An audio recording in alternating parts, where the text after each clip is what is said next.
Om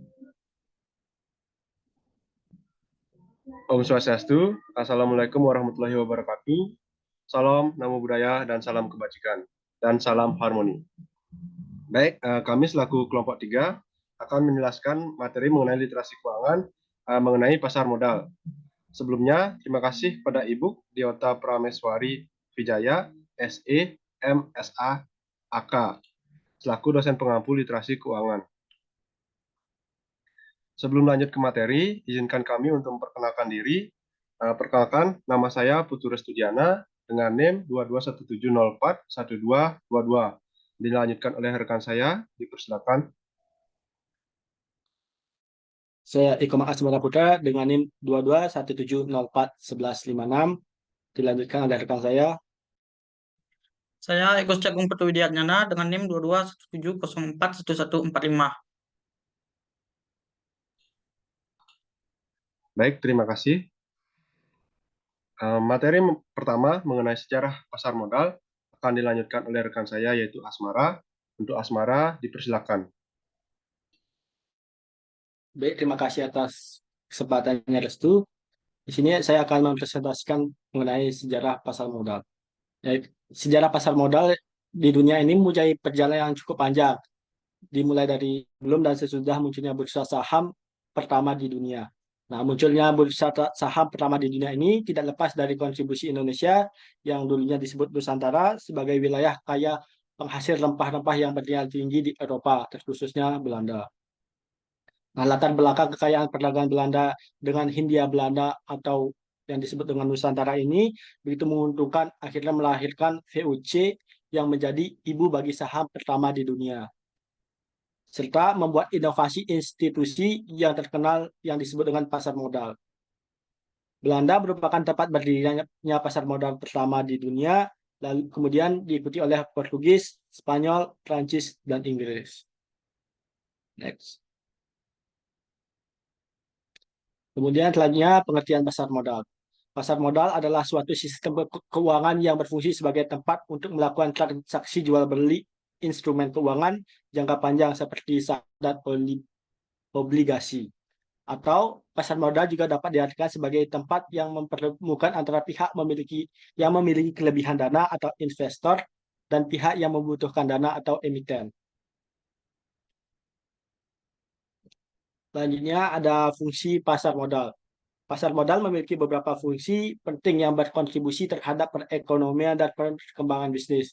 Yakni yang pertama ada sumber pendanaan jangka panjang. Artinya pasar modal menyediakan akses bagi perusahaan dan pemerintah untuk memperoleh dana jangka panjang melalui penerbitan saham dan obligasi. Nah, hal ini memungkinkan perusahaan untuk melakukan ekspansi, investasi dalam proyek-proyek jangka panjang, serta mendapatkan sumber pendanaan untuk membantu pertumbuhan. Yang kedua ada investasi. Nah, bagi investor, pasar modal dapat memberikan peluang untuk berinvestasi dalam instrumen keuangan yang dapat memberikan imbalan hasil jangka panjang, seperti saham dan obligasi. Nah, ini memungkinkan individu atau lembaga keuangan untuk mengalokasikan dana mereka dalam rangka mendapatkan keuntungan atau mendapatkan pasif dari investasi mereka. Kemudian yang ketiga ada penilaian nilai aset. Nah, pasar modal berfungsi sebagai mekanisme untuk menentukan nilai aset keuangan. Harga saham dan obligasi yang terbentuk di pasar memberikan gambaran tentang nilai perusahaan atau Kemudian yang keempat ada pemerataan pendapatan. Nah, melalui pembagian dividen kepada pemegang saham, pasar modal berfungsi sebagai sarana pemerataan pendapatan. Investor dapat memperoleh keuntungan dari investasi mereka, sementara perusahaan dapat meningkatkan profitabilitas dengan mendapatkan suntikan modal dari investor. Kemudian yang kelima ada penciptaan lapangan kerja. Nah, dengan adanya tambahan modal yang diperoleh dari pasar modal, perusahaan dapat meningkatkan kapasitas produksi dan memperluas operasionalisnya, yang pada gilirannya dapat menciptakan lebih banyak lapangan kerja di masyarakat. Next. Selanjutnya ada para pelaku pasar modal. Yang pertama ada emiten. Nah, emiten merupakan perusahaan atau lembaga yang pertama kali menawarkan saham atau obligasi kepada publik untuk mengumpulkan dana. Seperti contohnya perusahaan yang ingin membangun pabrik baru atau perusahaan startup yang membutuhkan modal untuk mengembangkan produknya. Nah, investor adalah individu atau lembaga yang membeli saham atau obligasi dengan harapan mendapatkan keuntungan. Contohnya seperti orang yang membeli saham perusahaan teknologi karena yakin perusahaan tersebut akan bertumbuh lebih besar. Kemudian yang ketiga adalah perantara pedagang efek atau pialang. Nah, ini merupakan perusahaan yang bertindak sebagai perantara antara emiten dan investor dalam melakukan transaksi jual beli saham. Contohnya perusahaan sekuritas yang membantu membeli atau menjual saham. Ya, kemudian yang keempat, bursa efek adalah tempat atau sistem elektronik tempat transaksi jual beli saham dan obligasi yang dilakukan secara teratur dan terbuka. Contohnya Bursa Efek Indonesia atau BII. Kemudian yang kelima ada lembaga penunjang. Nah, ini merupakan lembaga yang memberikan layanan pendukung bagi kegiatan pasar modal. Seperti contohnya clearing dan penjaminan. Nah, hal ini memastikan penyelesaian transaksi berjalan dengan lancar dan aman. Kemudian yang keenam adalah regulator. Artinya lembaga pemerintah yang bertugas mengawasi dan mengatur kegiatan di pasar modal. Seperti contohnya OJK yang ada di Indonesia. Next. Nah, untuk materi selanjutnya akan dilanjutkan oleh rekan saya. Baik, di sini saya akan lanjutkan materi yaitu klasifikasi produk pada pasar modal. Nah, dalam pasar modal ada beberapa produk yang ditawarkan. Yang pertama itu ada saham atau stok. Nah, saham adalah hak untuk memperoleh bagian dari keuntungan yang diperoleh oleh perusahaan. Nah, saham sendiri dapat dibagi menjadi dua jenis, yaitu saham biasa atau common stock dan juga saham preferred atau preferred stock. Yang kedua ada obligasi atau bond. Nah, obligasi adalah instrumen keuangan yang mewakili kewajiban perusahaan untuk membayar bunga dan pokok. Nah, obligasi itu sendiri juga dapat dibagi menjadi dua jenis, yaitu obligasi jangka panjang dan juga obligasi jangka pendek. Yang ketiga ada surat utang atau commercial paper. Nah, surat utang adalah instrumen keuangan jangka pendek yang diterbitkan oleh perusahaan untuk membiayai kebutuhan operasional. Yang keempat, ada sertifikat deposito atau CD. Nah, sertifikat deposito adalah instrumen keuangan jangka pendek yang diterbitkan oleh bank untuk membiayai kebutuhan nasabah. Yang kelima, ada reksadana atau mutual fund. Nah, reksadana adalah dana kolektif yang dikelola oleh manajer investasi untuk berinvestasi dalam berbagai instrumen keuangan. Yang keenam, serta yang terakhir ada asuransi investasi atau investment insurance.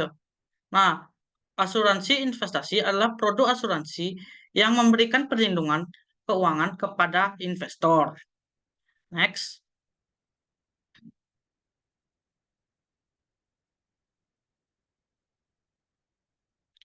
Nah, untuk materi berikutnya ada risiko berinvestasi di pasar modal. Nah, dalam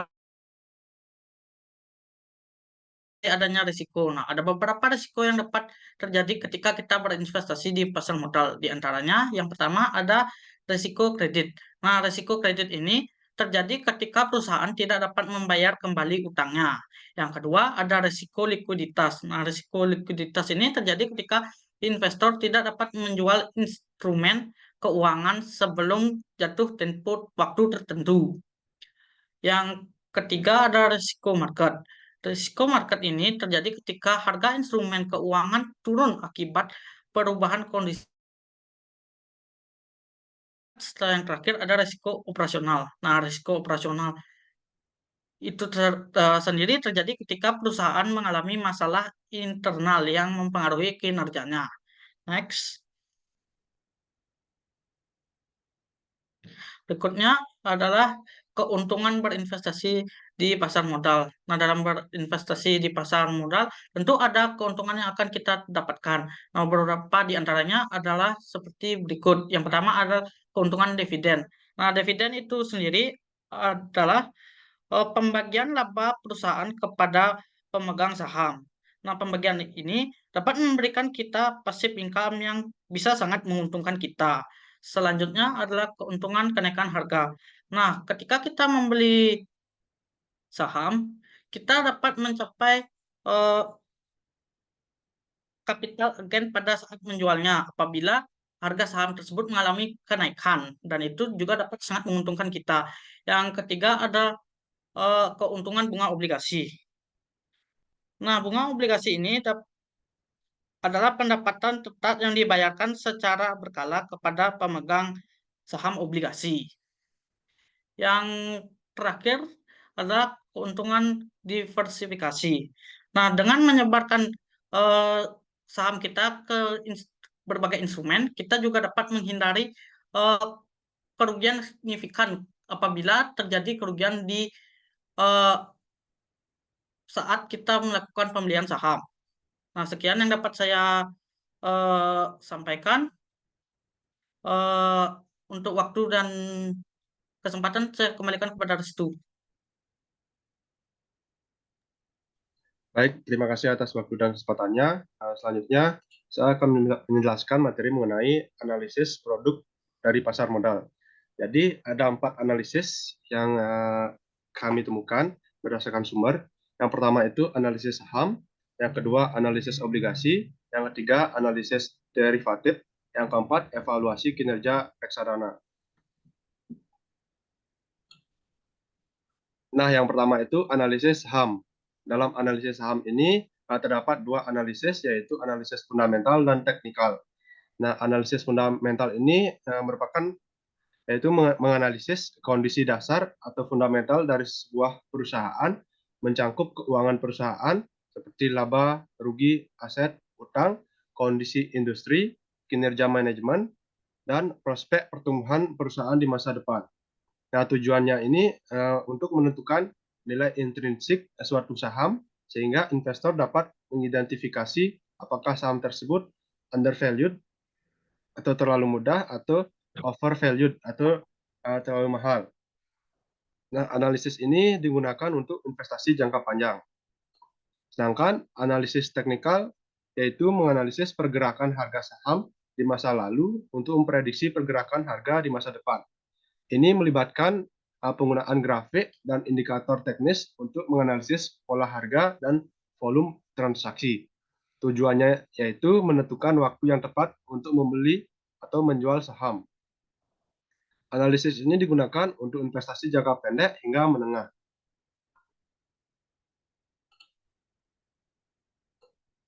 Nah, dalam analisis fundamental ini terdapat 5 rasio keuangan, yaitu rasio likuiditas, rasio aktivitas, rasio rentabilitas, rasio solvabilitas, dan rasio pasar.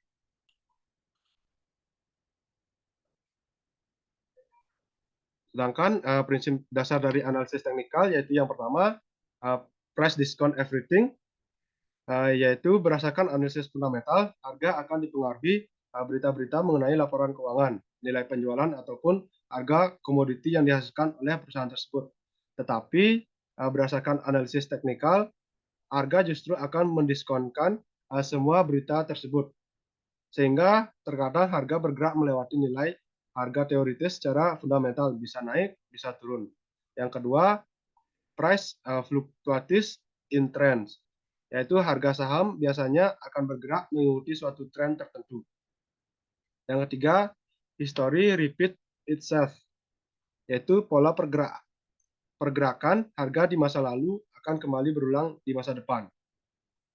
Nah, secara umum, analisis teknikal dapat dibagi menjadi 3 kategori. Yang pertama, analisis chart pattern, yaitu analisis ini dilakukan dengan cara mengamati pola-pola yang terbentuk dari pergerakan grafik harga saham dalam periode tertentu. Berdasarkan pergerakan harganya, investor kemudian menarik garis atau pola-pola tertentu. Yang kedua, analisis candlestick pattern, yaitu metode analisis yang melihat pola-pola berbentuk batang lilin atau candlestick yang diolah dari harga open, high, low, dan close dari suatu saham.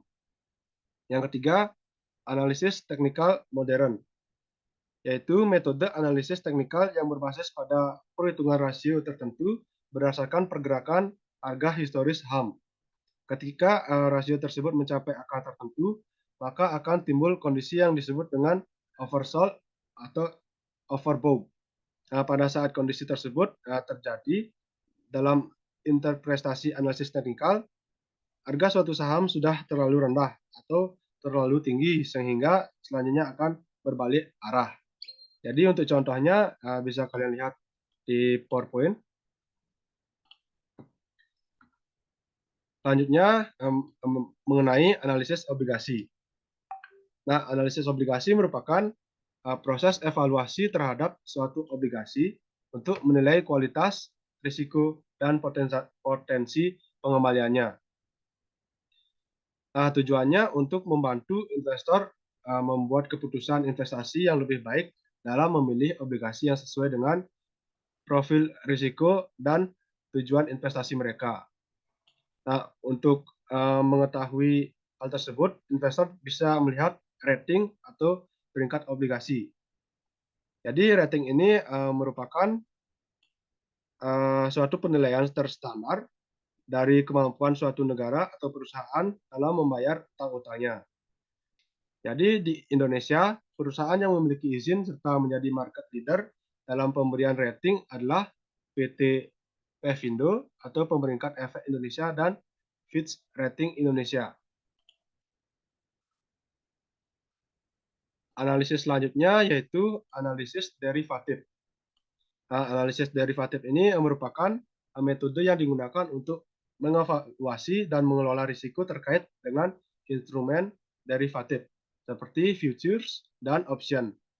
Nah, derivatif ini adalah instrumen keuangan yang nilainya tergantung pada nilai aset dasar seperti saham, obligasi, atau komoditas. Nah, analisis ini membantu perusahaan dalam mengelola risiko yang muncul dari fluktuasi harga, suku bunga, dan nilai tukar. Dengan menggunakan instrumen derivatif, perusahaan dapat melindungi diri dari potensi kerugian yang disebabkan oleh perubahan pasar yang tidak terduga. Nah, dalam analisis derivatif ini terdapat dua metode, yaitu hedging dan spekulasi. Nah, hedging ini merupakan perusahaan dapat menggunakan derivatif untuk mengunci harga atau nilai tukar di masa depan sehingga mengurangi ketidakpastian dan risiko kerugian. Yang kedua, spekulasi, yaitu investor dapat menggunakan derivatif untuk mengambil posisi pasar dengan harapan mendapatkan keuntungan dari pergerakan yang diharapkan. Nah, yang selanjutnya yaitu evaluasi kinerja reksadana. Nah, dalam evaluasi ini proses mendalam untuk mengevaluasi suatu obligasi sebelum memutuskan untuk berinvestasi. Nah, dalam tujuannya untuk mendapatkan informasi apakah kinerja reksadana yang dipilih sudah mampu memberikan kinerja yang lebih baik dibandingkan pasar dan rata-rata reksadana sejenis. Nah, dalam mengevaluasi terdapat 3 model yang digunakan. Yang pertama yaitu Sharpe ratio, yaitu metode ini mengukur tingkat pengembalian portofolio investasi dalam hubungannya dengan risiko yang diambil. Semakin tinggi Sharpe ratio, semakin baik kinerja dari reksadana tersebut. Yang kedua, tenor ratio, yaitu metode pengukuran kinerja reksadana yang mengukur pengembalian yang dihasilkan oleh reksadana dengan mempertimbangkan risiko sistematis yang diambil oleh manajer investasi. Yang ketiga, Jensen. Nah, metode ini yaitu metode pengukuran kinerja reksadana yang mengatur pengembalian yang dihasilkan oleh reksadana dengan mempertimbangkan risiko sistematis dan non-sistematis yang diambil oleh manajer investasi. Selanjutnya, peraturan dan pengawasan pasar modal. Peraturan dasar yang digunakan sebagai acuan dalam pengaturan produk pasar modal di Indonesia adalah Undang-Undang Nomor 8 Tahun 1995 tentang pasar modal yang berisi tentang definisi, pengertian, serta aturan dan ketentuan mengenai aktivitas pasar modal. Nah, peraturan pelaksanaan di industri pasar modal diatur lebih lanjut dalam peraturan yang dikeluarkan oleh Otoritas Jasa Keuangan atau peraturan OJK dan peraturan yang dikeluarkan oleh Bursa Efek Indonesia. Nah, dalam pengawasannya ada lembaga pengawas pasar modal di Indonesia, yaitu Otoritas Jasa Keuangan atau OJK dan Badan Pengawas Pasar Modal dan Lembaga Keuangan atau BAPEPAM LK. Baik, cukup sekian presentasi materi dari saya. Selanjutnya saya akan membacakan kesimpulan tentang apa yang kami presentasikan mengenai pasar modal. Nah, pasar modal merupakan tempat di mana berbagai instrumen keuangan jangka panjang seperti saham, obligasi, dan reksadana diperdagangkan. Ini menjadi sarana penting bagi perusahaan dan pemerintah untuk mendapatkan pendanaan sekaligus memberikan peluang investasi bagi masyarakat atau investor yang ingin mengalokasikan dananya untuk memperoleh imbal hasil atau return. Meskipun pasar modal menawarkan potensi keuntungan yang menarik, terdapat risiko yang harus dipertimbangkan oleh para investor, termasuk risiko kredit, likuiditas, pasar, dan operasional. Oleh karena itu, analisis mendalam diperlukan untuk menilai berbagai produk investasi secara nasional maupun internasional. Di Indonesia, pengawasan terhadap pasar modal dilakukan oleh Otoritas Jasa Keuangan atau OJK dan Badan Pengawas Pasar Modal dan Lembaga Keuangan atau BAPEPAM LK yang berperan penting dalam menjaga integritas pasar dan melindungi investor. Dengan pemahaman yang baik tentang risiko dan peluang yang ada, investor dapat membuat keputusan yang lebih baik dan lebih bijak dan sesuai dengan tujuan investasi mereka. Baik, cukup sekian presentasi materi mengenai pasar modal dari kami. Terima kasih. Om Santi Santi Santi Om. Assalamualaikum warahmatullahi wabarakatuh. Salam Namo Buddhaya, salam kebajikan, dan salam harmoni. Terima kasih.